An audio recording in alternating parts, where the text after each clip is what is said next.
test of chi-squared of independence. This is non-parametric tests.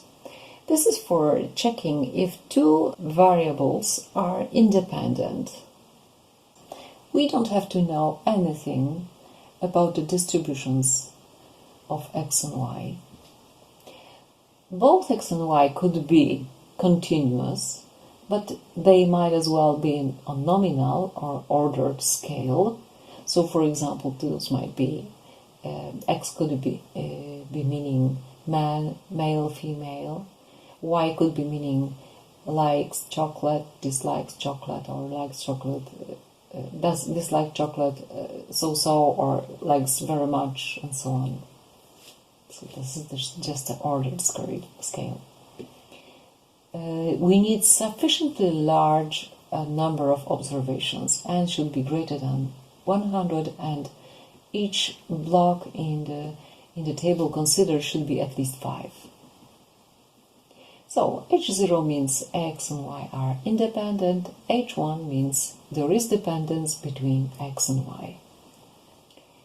So in order to verify null hypothesis, we calculate the value of the statistics according to the formula chi-squared. So chi-squared is the sum from I equal 1 to k, y equal 1 to r, nij squared over n hat ij minus 1. Or, equivalently, the second formula. And then the result we obtain in this way, we compare to the value of the quantile of order 1 minus alpha for the number of degrees of freedom equal to k minus 1 times r minus 1. And we reject H0 if chi-squared is greater than this critical value, than this quantile. In another case, there is no reason to reject H0. So if k equals r equal 2, we have only 2 by 2 table, then the formula for chi-squared is a little bit more simple. So we have an example. A firm decided to check if there is some dependence between the production line, which is producing some goods, and the quality of the goods estimated by the consumers. Or maybe there is no such dependence. In order to verify this, they collected data in this table. What should be the conclusion of the firm? Let's make the investigation, let's make the test at the level of significance 0, 0, 4. So first of all, we are just considering the table of empirical frequencies. There are 2 rows and 3 columns, and this is what we have obtained. Probably the columns mean good estimation, medium estimation, high estimation of the goods.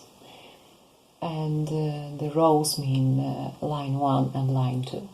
Okay, we will compare this table with the table of the so-called theoretical or expected frequencies. So how can we get the expected frequencies? So we remain with the first column and first row, and we want to fill the table as if there was no dependence. So if first column has total number 430 and first row has a total number of 600 and the total number of observations is 1200, then how many elements should we have in the first column and row? We have 215 because it's 600 out of 1200 times 430 proportionally. So we fill the table of theoretical frequencies, and then we find the statistics. This is 220 squared over 215 plus 180 80 squared by 190 and so on, minus 1200. And we obtain number 1.542.